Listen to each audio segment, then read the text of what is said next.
So welcome back to the channel. In this video, we're going to do a quick overview of the K-Connect, and I'll show you where all the Zerk greasable fittings are for the K-Connect and the mid-mount PTO. So I'm in the midst of taking off the front snowblower, and I'm going to be putting on the front end loader, and that will be in a separate video, but this one is going to concentrate on the K-Connect, how it works, the grease points, and then we'll be taking it off to store for the summer. So if you're interested in knowing how a K-Connect works, this is the video for you. So I've already taken off the snowblower, and then you can see the K-Connect with its floating connection to the snowblower. This is controlled by hydraulics up and down, and on here I have my Deutsch connector. This is for my motorized chute deflection.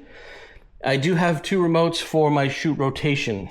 So let's go ahead and take this off, and we'll put it on the bench and take a look. So the first step is to take off your mid-mount PTO shaft, and that's done by the slip collar at the back, and then it has a spline at the front. And once you take that off, it comes off really easily. The next step is I'm going to disconnect my hydraulic lines.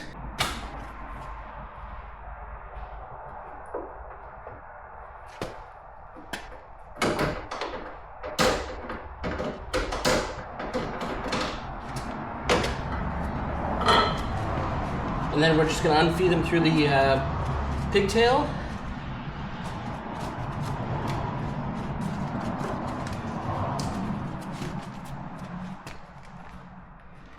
All right. The next is to pull your pin, which there's a spring clip inside, right in here. And that pulls this shaft out. And now this is the heavy part. Just lift it off the cradle.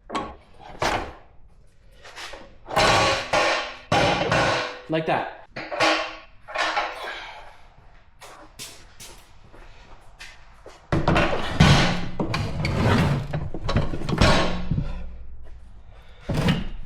It's definitely the heaviest part. So I'm going to flip this over so it's easier to see.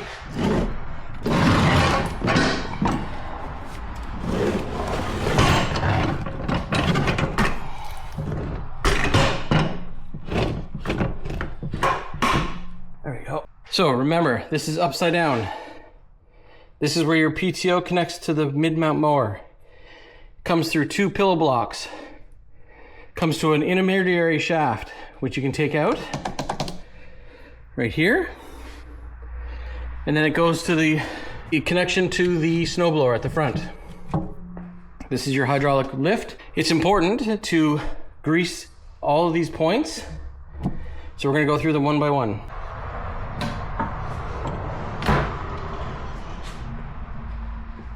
I don't remember where my grease gun is, so if you guys can help me from the last video in the winter time when I did it.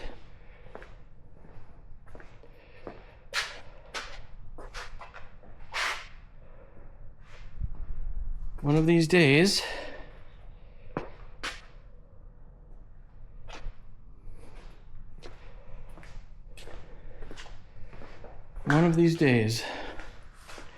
oh, look at that, right there. Found it. So we'll just clean up the ones on the shaft.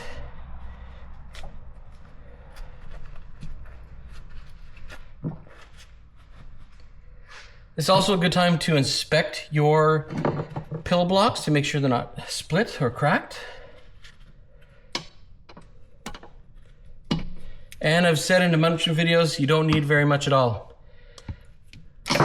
as long as it goes in.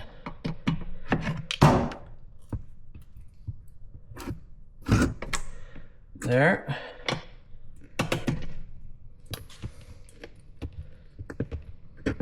There. Then always clean off your Zerk fittings and then put your caps back on. They seem to fall off as well, but there you go. So that's the two rear side pillow blocks. Now let's do the intermediary shaft. There's one there. There's one on the slip section. And there's one at the top. Can we take? So the issue is I have it right now is in its upward position, which means I've compressed this. So I'm not able to take it off. If I was to have lowered this to the ground when it was on the tractor, then I would have been able to slide this out, but it's too compressed now for me to have any more space to try to get this out. So hopefully you can see that. So we're gonna do this zerk here.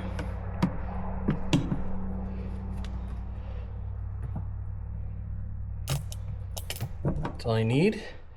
This is for the slip. That just fills the inside. And then this one's gonna be really difficult to see, but the top yoke is hard to get to as well.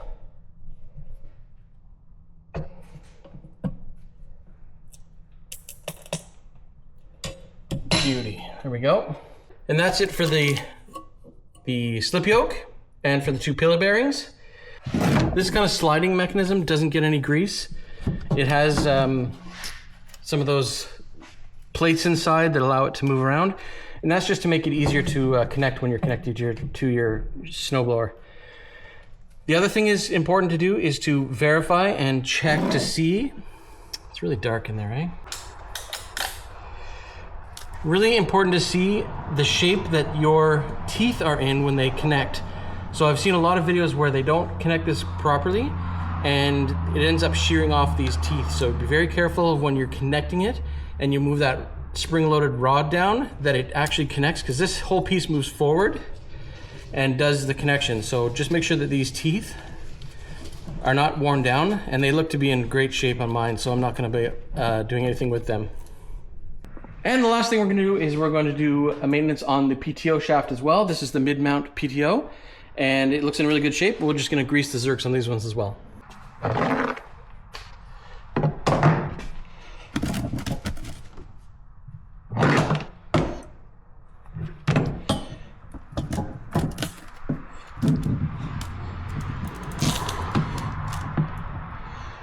So that came out really nice. Let's see if we can see that again.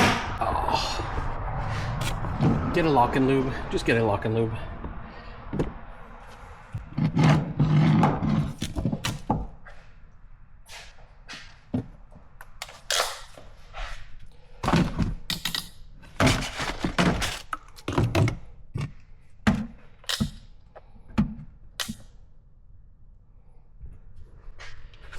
Let's see if we can do this one-handed.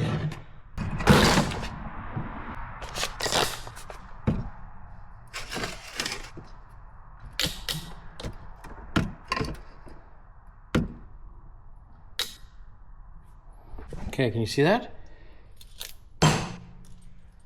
Look, it's coming out all four sides. That's excellent.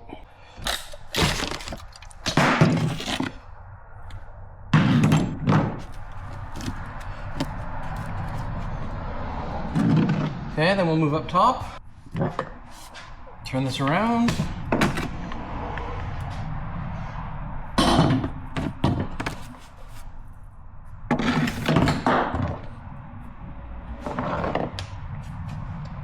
Same thing, we'll do it this one.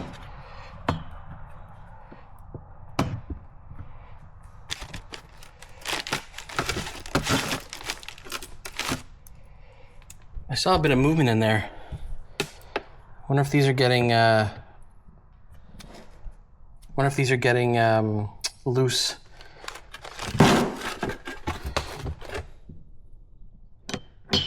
Jesus. Sorry guys, this is impossible to film.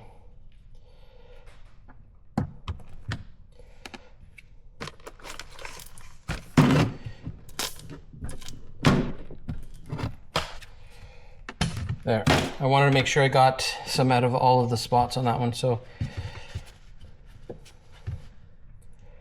bit more grease. And then the last one is this one here, but really it's just filling the inside. So what we can do while it's off is I'm just going to squirt some grease into there. And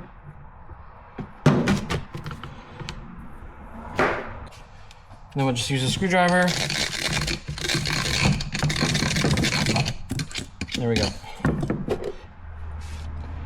And the last one to do is, let's just put some at the end.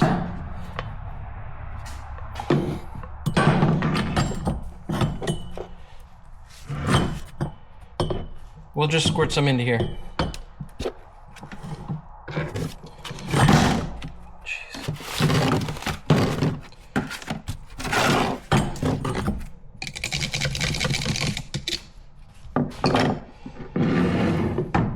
All right, so that is a quick video on how you grease the Zerks and get your K-Connect ready for summer so I can put it away.